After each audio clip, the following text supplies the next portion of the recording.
x plus dy tensor dy, which is what? Euclidean metric, right?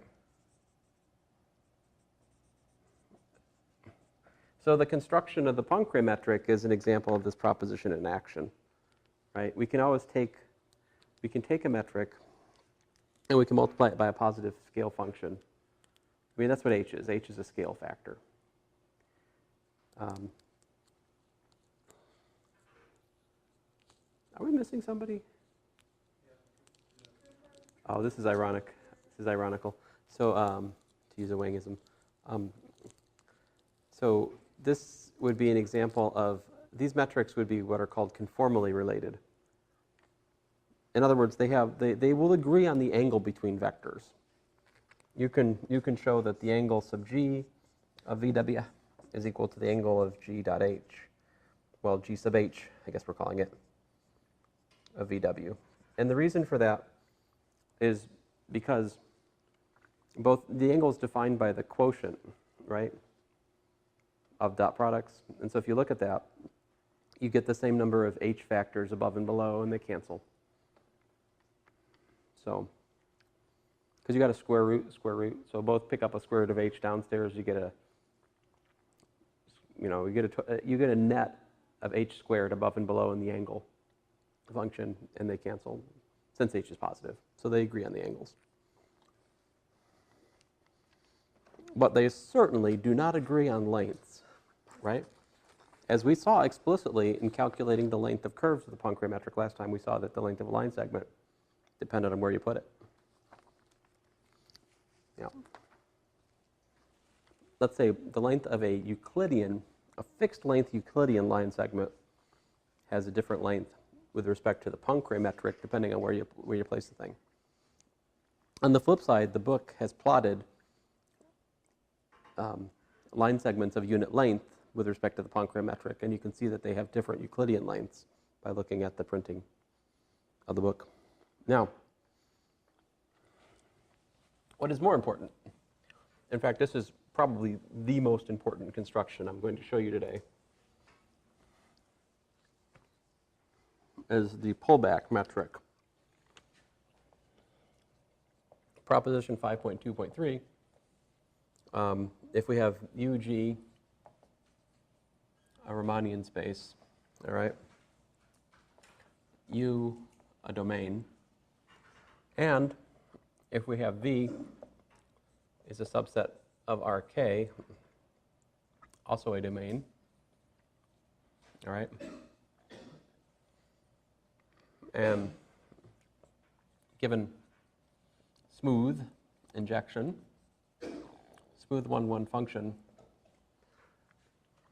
phi, which goes from V to U,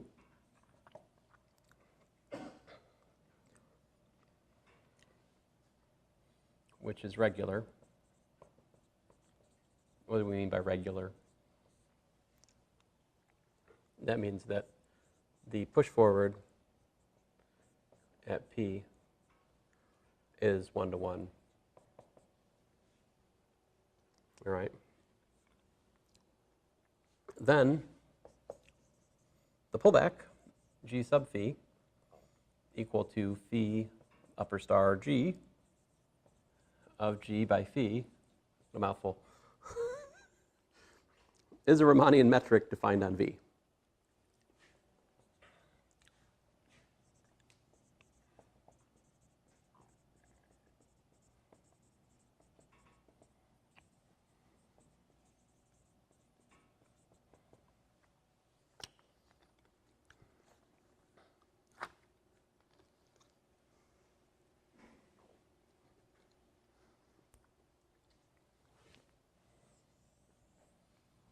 So pullback of a tensor is a tensor. We already know this from our previous work.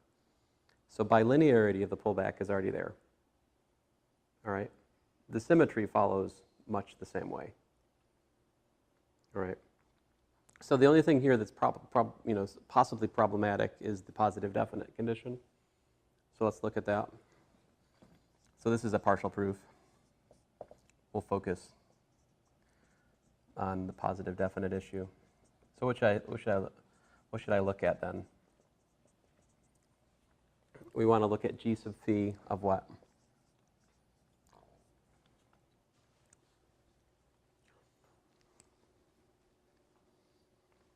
How about xp? All right, what's that equal to? That is the pullback under phi of G, right? Acting on xp. So how did that work? What was the pullback of a type 0, 2 tensor? What did we do? We used the push forward, right? So that is by definition G of the push forward of xp, comma, push forward of xp, right, at p.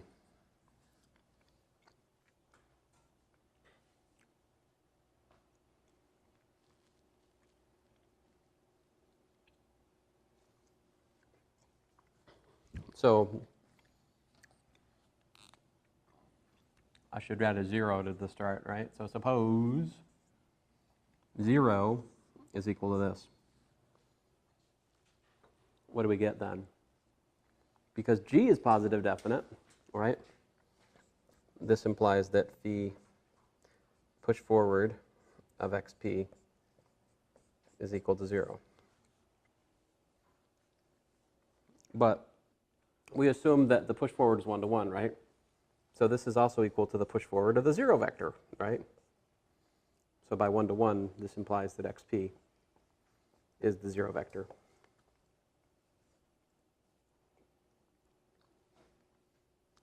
And it's also clear that it's greater than or equal to 0 from that formula. So there you go. The pullback metric is a metric. Whoa, yeah. Whoa, indeed. And now I can share with you the secret of how all the weird examples from last class were constructed. They're all pullback metrics. Pretty much, it's like, here's some surface in R3. Here's a parameterization of the surface. Pull it back to the domain of the parameterization. Gives you a weird metric. That's what those all are.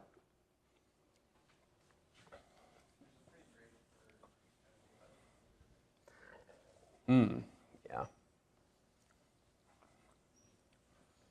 Yeah, I think it allows you to visualize some of these weird metrics in some sort of, it gives you a geometry with which you can visualize them. That's true.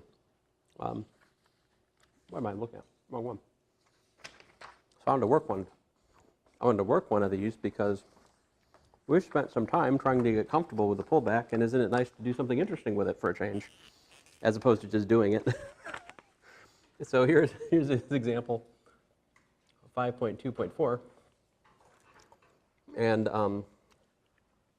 so he has phi1, a mapping from R2 to R3, and it's going to be defined by phi1 of u of v equal to u comma v comma u squared plus v squared.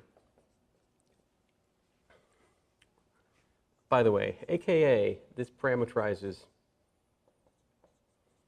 what?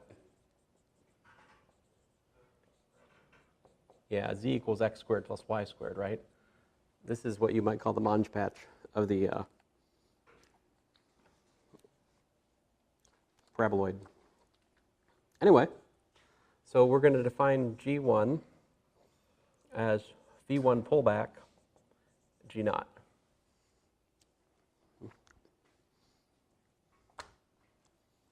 So what is that? What is here? G naught is equal to dx tensor dx plus dy tensor dy plus dz tensor dz. It's the metric on R3, the Euclidean metric on R3. And here's, I mean, this is beautiful. All we got to do is use our intuitive understanding of what the pullback is, which is substitution, right? So this gives me x equals to u, y equals to v, z is u squared plus v squared. right? So G1,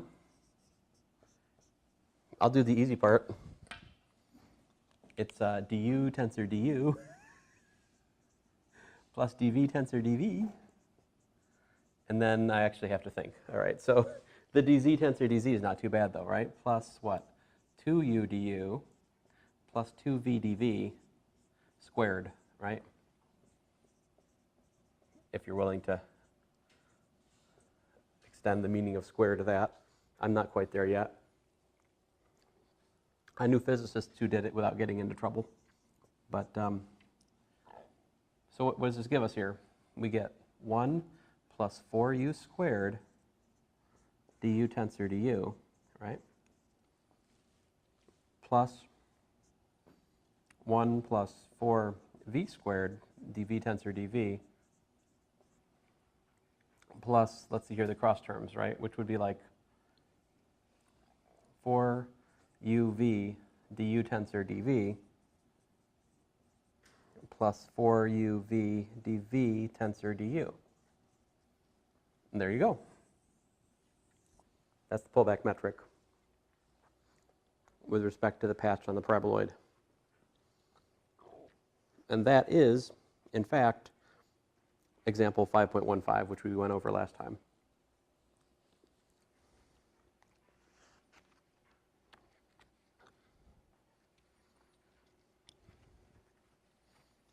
Then to get the next one, if you do phi 2 of uv is uv u squared minus v squared, you get almost the same calculation, right?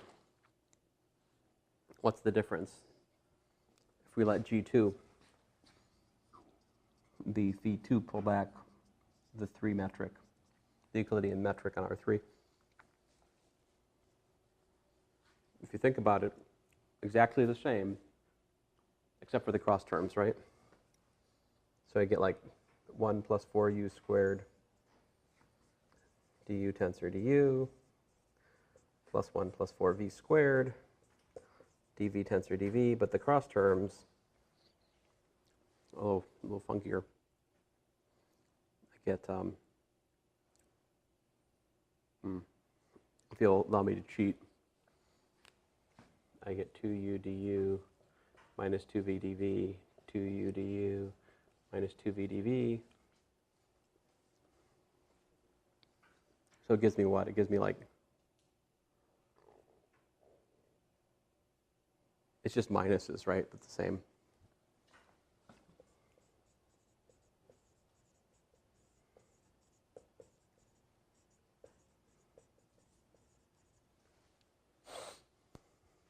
And he actually has some pictures to show you how that works.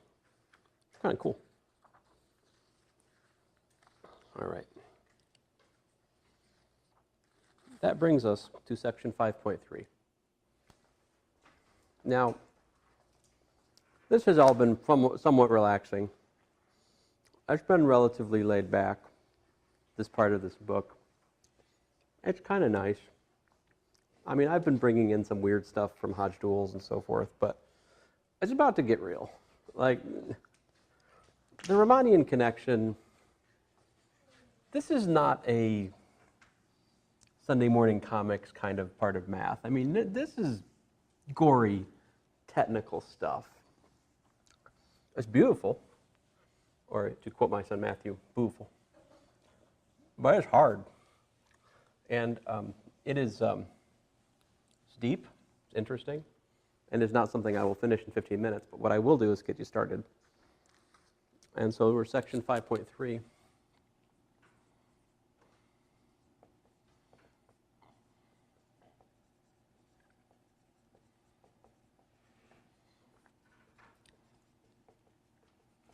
So I think what I'll do is I'm just going to skip straight to his definition. Well, I'll read you a paragraph before I do that. The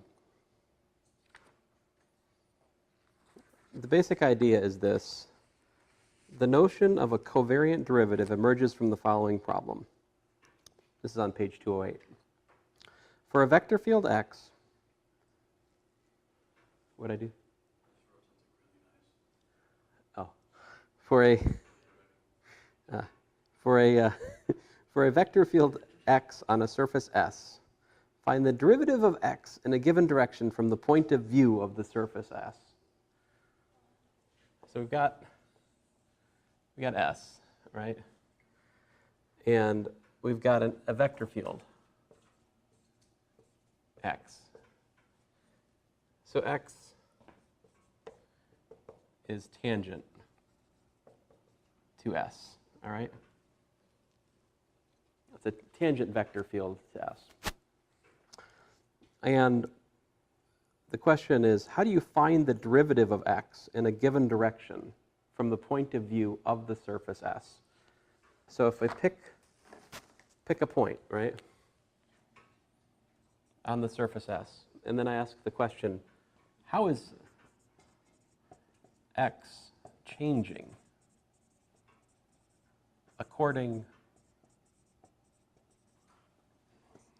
to the view of S itself? This is, roughly speaking, the question that the covariant derivative tries to answer. It tries to give you the change in the vector field as it appears on the surface. Now, already you can see that that doesn't make sense without doing what? This is just like a directional derivative, right? I give you a point in space, I ask you, how's the function changing at that point? That doesn't make any sense until you tell me a direction along which to measure the change, right? Directional derivatives require two things, a point and a direction. And the same thing here, to understand the change in the vector field at a point, we also need a direction on the surface, right? So that brings to bear something else, like maybe y, right? And so the notation for this is going to be covariant derivative in the y direction of x. For this to make sense, if it's going to be just in terms of the intrinsic structure of the surface or manifold, where we'd like to get to, then that has to again be a tangent vector to the surface. Okay? Now he describes in his build, he has an example which he builds up to the definition. And I would encourage you to read that. I won't actually go over it in class, but his example 5.31, he looks at the paraboloid. He picks a vector field which is tangent to the paraboloid, and he does sort of the most naive thing to capture what this is. But when he does that, he gets a piece of the change which is not tangent to the paraboloid. It's got a vertical piece. It's got a piece which is not in the tangential direction. And so he says, well, you know what we should do to make this the covariant derivative? We should remove the piece of the change which is not tangent to the surface. How do you do that? Well, it's easy enough for the paraboloid. You use the normal vector field, and you project out the normal piece. What's left over is the covariant derivative, right? But this is not a way we can function for abstract calculation because it's heavily three-dimensional. It depends on the construction of the normal vector field. The whole calculation of the naive thing takes place in R3, right? So it's not going to be a good definition for an abstract manifold. Now here's the definition he gives for an abstract manifold. I mean, it's not entirely motivated in this book, and that's fine. That's one of the things that makes this book so beautiful, or booful, is he has a good sense of what your first look at differential geometry should be. I mean, it is as it says, first steps in differential geometry, right? I mean, and that is an apt title. But I really, really enjoy his selection of topics. I think it's wise, very wise. All right, so here's the definition. Suppose x and y are smooth vector fields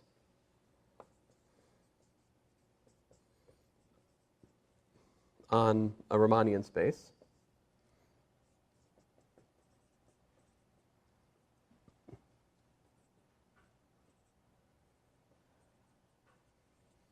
All right. And then he says, let theta sub y equal to gamma of y. In other words, theta sub y is the one form which is G dual to the vector field y. It's the G dual one form to y.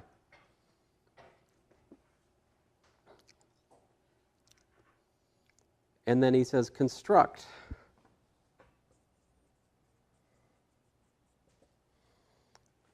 theta of y comma x as equal to 1/2 I of x Lie derivative in the y direction of the metric plus d, sorry, this cracks me up, d theta of y.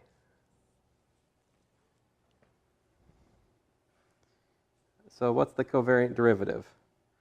The covariant derivative of y with respect to x relative to the metric tensor G is this thing. You're like, it's the thing above? No, no, no, no. It is the inverse under gamma of that.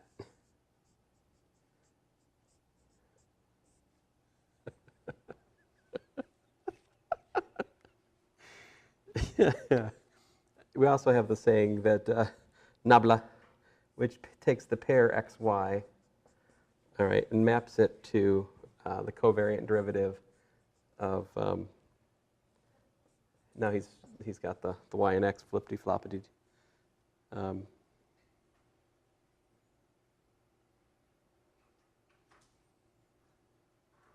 I did, sorry, the role of y and x has changed from my picture. My apologies. That happened. Let me erase this offending picture. There we go.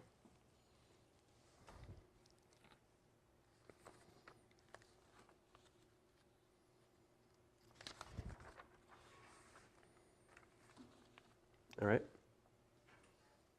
Now that's it's kind of a beastly expression, is it not? Some things we can appreciate right off the top, though, is if G is constant, what does this thing simplify to? What if G was a constant? If G is the constant metric tensor, right? What's the Lie derivative of a constant tensor? It is a derivative, right? So like the Lie derivative of the Euclidean metric tensor is just 0, because the Euclidean metric tensor is constant over all of Rn. So if we're dealing with just plain old Euclidean space, this piece is gone. And we're just left with 1/2 include x into d theta of y, right?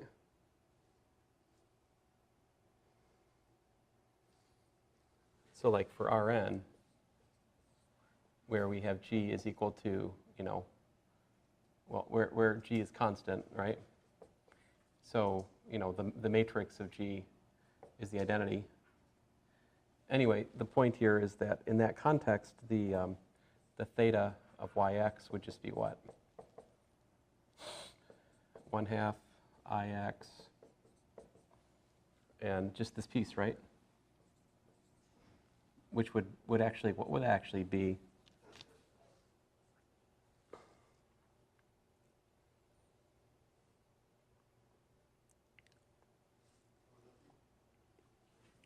so this is the if y is y1 partial x1 yn partial xn, like that, what is this? This is the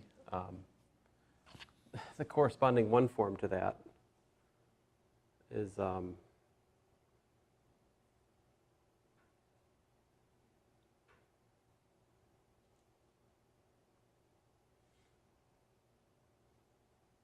I believe it's just y1 dx1 yn dxn. So I got to take that, right? Oh, but I'm supposed to do what? I'm supposed to exterior differentiate that thing, right?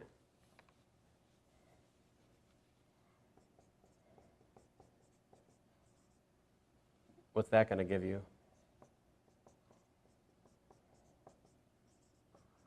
Like dy1 wedge dx1, dyn wedge dxn.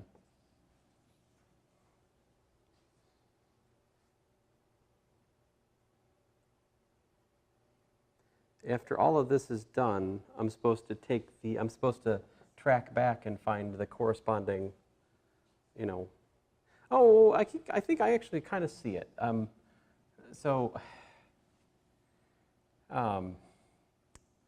Goodness, how to say that?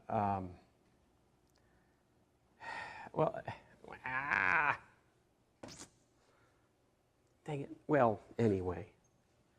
I'm not quite here yet, but you can prove that the gradient, the covariant derivative of x in the y direction in this context is actually equal to it's x on yj sum j equals 1 to n of partial xj. I mean, that's what the formula works out to. And that's the naive thing he tries in the example to motivate the definition. So you just calculate basically directional derivatives of the component functions in this way. Sorry. I'm not sure. I mean, I'm a little bit, I think I need another 10 minutes to really drill through that. But let me tell you where we're going with this. The next thing is that the covariant derivative of x in the y direction is equal to a sum k equals 1 to n of the sum over I, x upper I, partial y k, partial xi, plus the sum over I and j, gamma, capital gamma, lower ij, upper k, silence, x upper I, y upper j, all partial k. And these gamma ij's are 1/2 the sum m equals 1 to n of partial gjm. I think I'm going to use the projector next time. Partial xi plus partial gim. I wonder why. Partial gim, partial xj minus partial gij, partial xm, all contracted against the inverse metric gmk. These are the Christoffel symbols. And what we'll see over the next lecture or two is that those are what you need to calculate what are geodesics, what are the paths of shortest distance between points, to describe what it means to take a vector and parallel translate it along a manifold. All of these things are hidden in these Christoffel symbols, which are the coordinate realization of this monstrosity. All right? Like I said, this section is not to be taken lightly. To really, really work out this section would take me 20 hours a lecture, probably. It's got hard stuff in it. What I'm going to do is I'm going to present next class. I'll use the projector. I'll have them written out. We'll talk about what they mean. I'll sketch some proofs, and hopefully by the end of the lecture we'll be on to parallel transport. I mean, this is not you're not graduate students. You're not taking a preliminary exam in Riemannian geometry. It's not expected that you can actually derive all of these things. All right. I want to show you enough so that you feel like if you had 20 hours, you could do it. But I'm not expecting that you actually can do all of those things because, well, there's another course for that we don't offer. But anyway, I think I'm out of memory, so I better hit. I have 4 minutes. That's okay. You can hit it. We'll end early.